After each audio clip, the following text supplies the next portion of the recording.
अल्लाहच्या नावाने जो असीम कृपावंत आणि दयावान आहे. जालिकल किताबु ला रैबा फीह हुदल लिल मुत्तकीन अल्लज़ीना युमिनूना बिल गैब व युक़ीमूनस सलाता मिम्मा रज़क़नाहुम युनफिकून. मित्रांनो, इस्लामचे एकूण 5 स्तंभ आहेत आणि इस्लाममधील 5 स्तंभापैकी जकात ह्या स्तंभावर आपण या ठिकाणी चर्चा करणार आहोत. त्याचे महत्त्व आणि त्याची वास्तविकता याच्यावर आपण थोडंसं या ठिकाणी बोलणार आहोत. इस्लाममध्ये 5 स्तंभापैकी पहिला स्तंभ आहे कलमा, जे पवित्र उद्घोषणा आहे, जे ईश्वर एकच आहे, त्याच्याशिवाय कोणीही या जगताचा या विश्वाचा मालक नाही आणि मोहम्मद सल्लम त्याचे प्रेषित आणि दास आहेत. दुसरं आहे नमाज. नमाज म्हणजे एक विशिष्ट प्रकारची आराधना असते जी दिवसातून 5 वेळा अदा करण्यात येते. त्याच्यानंतर येतो जकात. जकातचा अर्थ होतो पवित्र करणे किंवा साफ करणे किंवा वाढविणे, हा सुद्धा त्याचा एक अर्थ आहे. तिसरा आहे रोजा, ज्याला आपण उपवास म्हणतो, जे रमजानमध्ये 30 दिवसाचे रोजे ठेवण्यात येतात. आणि हज यात्रा. मित्रांनो, जकात ही एक सामाजिक जबाबदारी आहे. जकात ही पात्र व्यक्तींची एक सामाजिक बांधिलकी आहे आणि अल्लाहने निश्चित केलेले एक कर्तव्य आहे, एक जबाबदारी आहे. नमाजनंतर वेळोवेळी अल्लाहने जकातचा उल्लेख केलेला आहे. जसं की आता मी एक कुराणमधले श्लोक वाचून दाखवलो. त्याचा अर्थ असा होतो, ही यात काही शंका नाही की ही पुस्तक अल्लाहची आहे आणि ती सदाचरण करणाऱ्या लोकांसाठी, कर्तव्याचे पालन करणाऱ्या लोकांसाठी एक मार्गदर्शन आहे. ते लोक नमाज अदा करतात आणि जकात देतात.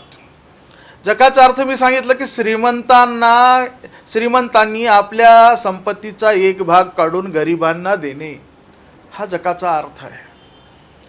हा जो दर आहे श्रीमंतासाठी, लोकांसाठी, की ईश्वरानं, अल्लाहने एक निश्चित दर सांगितलेला आहे. त्या दराप्रमाणे आपली जकात गरिबांना, वंचितांना, विधवांना, अपंगांना, जे गरजू आहेत, जे अनाथ आहेत, त्यांच्या शिक्षणासाठी, यांच्या उदरनिर्वाहासाठी, त्यांच्या पालनपोषणासाठी, त्यांच्या औषध उपचारासाठी देणं हे गरजेचं आहे. आता सांगितल्याप्रमाणे जकात ही एक सामुदायिक किंवा सामाजिक जबाबदारी आहे, कर्तव्य आहे आणि हे माणसाचं चारित्र्य उंचावण्यासाठी आवश्यक आहे.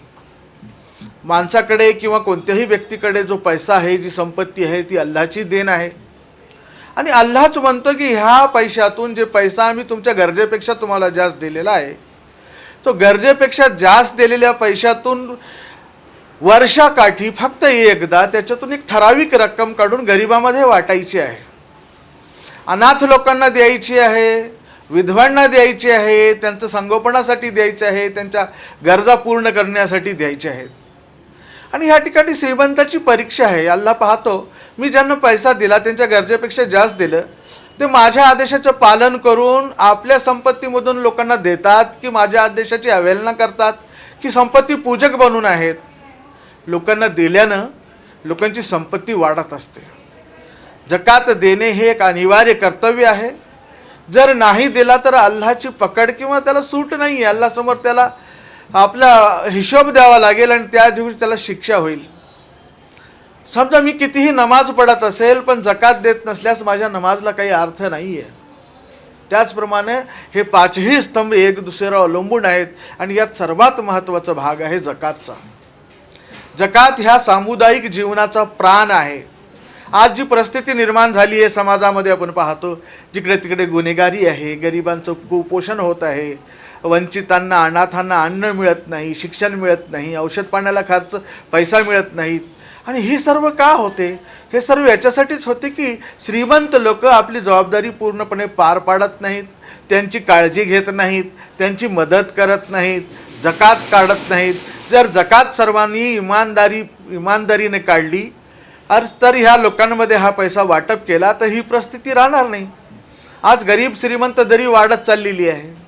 लोकांना शिक्षण मिळत नाही. आणि याच्यामुळं काय होतं आहे, याच्यामुळं लोकांमध्ये श्रीमंताविषयी चीड निर्माण झाली आहे, गुन्हेगारी प्रवृत्ती वाढत आहे, लूटमार होत आहे, डाके पडत आहेत, लोक पाकिटमार, हे सर्व उदरनिर्वाहासाठी करण्यात येतं. पण ही परिस्थिती निर्माण होण्यासाठी आम्हीच कारणीभूत आहोत. आज जसं काही उदाहरणार्थ मी कोणाकडे 100 रुपये ठेवले आणि आणि नंतर त्याला सांगितले फोन करून की हे 100 रुपये तू कोणाला तरी दान करून टाक. त्याच पद्धतीनं अल्लाने आमच्याकडे हे पैसे ठेवलेले आहेत आणि अल्लाह स्वतः म्हणतो याच्यातलं 2.5% हिस्सा 100 रुपयाला 2.50 पैसे हे गरिबांना वाटप करायचं आहे. जर हे आपण नाही केलं तर ही अशी परिस्थिती जी समाजामध्ये निर्माण झाली आहे, ही गरिबांसाठीची एक अल्लाकडूनची व्यवस्था आहे आणि ह्या व्यवस्थेला सर्व श्रीमंतांनी साथ दिली पाहिजे. नाही दिल्यास त्यांचंच त्याच्यामध्ये अमंगल आहे, त्यांचंच त्याच्यामध्ये अकल्याण आहे. अल्लासमोर उत्तर द्यायचं आहे, अल्लासमोर ते दायित्व त्यांचं आहे आणि त्या ठिकाणी ते उत्तर देऊ शकणार नाहीत, कारण प्रत्येकाचा पैसा याच ठिकाणी राहून जाणार आहे. कुराणमध्ये जकातच्या बाबतीत 82 ठिकाणी असा उल्लेख आला आहे की जकात द्या, जकात देतात, जकात द्या. म्हणजे किती महत्त्व आहे त्याचं. जर स्वर्गात जायचं असेल तर जकात देणे अनिवार्य आहे, स्वर्गाचे वारसदार व्हायचं असेल तर जकात देणे अनिवार्य आहे, समाजाची बांधिलकी पूर्ण करायची असेल तर जकात देणं गरजेचं आहे, अल्लाहला प्रसन्न करायचं असेल तर जकात देणं जरूर गरजेचं आहे, समाजामधली रोगराई हे गुन्हेगारी प्रवृत्ती दूर करायची असेल तर जकात देणं गरजेचं आहे, आमचं चारित्र्य संवर्धन करायचं असेल आम्हाला जकात देणं गरजेचं आहे. आमचं मन एवढं कठोर कसं होत चाललं की आमच्या बाजूचे लोक उपाशी आहेत, परेशान आहेत, तरी पण आम्ही त्यांना देत नाही. आणि ही पैसा किंवा ही संपत्ती आपलीसुद्धा नाही आहे. आज आपल्याकडे आहे, उद्या दुसऱ्याकडे राहते. कुराणामध्ये वारंवार जकातचा उल्लेख आहे. अकीमु सलाता आतू जकात, ज्या ठिकाणी नमाजचा उल्लेख आला त्या ठिकाणी जकातचा उल्लेख आलेला आहे. जकात देणं हे अत्यंत गरजेचं आहे, जकात देणं हे प्रत्येकाचं कर्तव्य आहे आणि जकात देणं अल्लाहचा आदेश आहे. आणि नाही दिला तर समाजामध्ये ही गुन्हेगारी प्रवृत्ती वाढेल, नाही दिला तर माणसाचं चारित्र्य वाढणार नाही, तो स्वर्गात जाणार नाही, त्याच्या मनामध्ये कळवळा आणि स्नेहभावना निर्माण होणार नाही, गरिबांशी त्याची मैत्री होणार नाही आणि समाजामध्ये सुबतासुद्धा येणार नाही.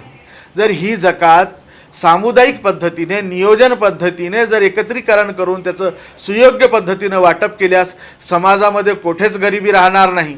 असं अरबस्तानामध्ये घडलेलं आहे. उदाहरणादाखल भारतामध्ये 20 कोटी मुसलमान आहेत, त्याच्यापैकी 5 कोटी लोक जर जकात देत असतील, त्यांच्याकडे 1 लाख रुपये आहेत, 1 लाख रुपयाची जकात 2,500 रुपये होते, असे 12,500 कोटी जकात जमा होते आणि ती गरिबांसाठी जर वापरली गेली, खरंच गरिबी राहील का हो? खरंच गरिबी राहणार नाही. मुलांचं शिक्षण होईल, लोकांच्या आरोग्यावर त्याचा आपण खर्च करू शकू, लोकांची उपासमार आणि कुपोषण कमी होऊन जाईल आणि जिकडे तिकडे सुबत्ता निर्माण होईल. हे अल्लाहनं श्रीमंतासाठी दिलेले हे कर्तव्य आहे. ते कर्तव्य पार पाडणं सर्वांची जबाबदारी आहे आणि हे जबाबदारी पार नाही पाडली तर माणसाचं चारित्र्य, माणसाचं मन संकुचित होऊन जाईल. तो लोकांच्या जिव्हाळ्याचा जो प्रश्न आहे, अन्नाचा, पाण्याचा, निवाऱ्याचा, सुटू शकणार नाही. आणि ही आमची परीक्षा आहे, श्रीमंताची परीक्षा आहे. तो धनपूजक होतो की संपत्तीपूजक होतो की अल्लाहच्या आदेशाचे पालन करतो, तो गरिबांची मदत करतो. तसं तर जकात देण्यासंदर्भी हे 2.5% अनिवार्य आहे, पण शरीयतमध्ये, कायद्यामध्ये असं सांगितलेलं आहे की 1/3 गरिबावर खर्च करा. लोकांची काळजी घ्या, विधवांची, अनाथांची, अपंगाची काळजी घ्या. त्यांच्यासाठी हे काम करणं आपल्याला गरजेचं आहे. जर नाही केल्यास ईश्वराचा कोप होऊ शकतो, अल्लाहचा कोप होऊ शकतो आणि आपल्याकडे असलेली संपत्ती आज आहे, उद्या राहणार नाही. आपल्यालासुद्धा जकातची गरज भासणार आहे. म्हणून सर्व समाजाला जर सुबतेच्या मार्गावर न्यायचं असेल, समाजाला जर अन्न पोहोचवायचं असेल, समाजामधली गरिबी जर दूर करायची असेल, जकात देणं अत्यंत गरजेचं आहे. आणि ह्याच्यासाठीच नाही तर तो एक अल्लाहचा आदेश आहे. जी आमची परीक्षा आहे ती परीक्षा आम्हाला पूर्ण करायची आहे. म्हणून रमजानच्या महिन्यामध्ये पूर्ण जकातचा हिशोब करून लोक जकात गरिबांना देतात आणि जी पूर्णतः दिली, एकत्रितपणे दिली तर मी सांगितल्याप्रमाणे कोणीही गरीब राहणार नाही, दिसत नव्हे.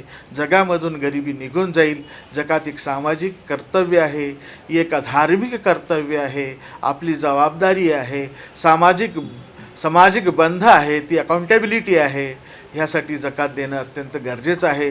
जो माणूस जकात देत नाही तो माणूस तिरस्कृत आहे, त्यातला धर्मातून सुद्धा तिरस्कृत करण्यात येते. त्याच्या विरोधामध्ये पैगंबरांनी हजरत अबूबकर सिद्दीक यांनी युद्धसुद्धा पुकारलं होतं की जकात शेळ्यांची असेल, सोन्याची असेल, तुमचे प्लॉट असतील, तुमची जमीन असेल, तुमच्याकडे बँक बॅलन्स असेल, आणखीन कोणत्या मार्गाने पैसा येत असतील, एकापेक्षा अनेक घरं असतील, जमीन असेल, ह्या सर्वांची गोळाबेरीज करून जकात काढणे गरजेचं आहे. लोक जकातच्या नावाखाली थोडंफार काही देऊन मोकळे होतात, पण ती जकात पूर्ण होत नाही. पूर्ण जकात काढणेसुद्धा गरजेचं आहे. धन्यवाद.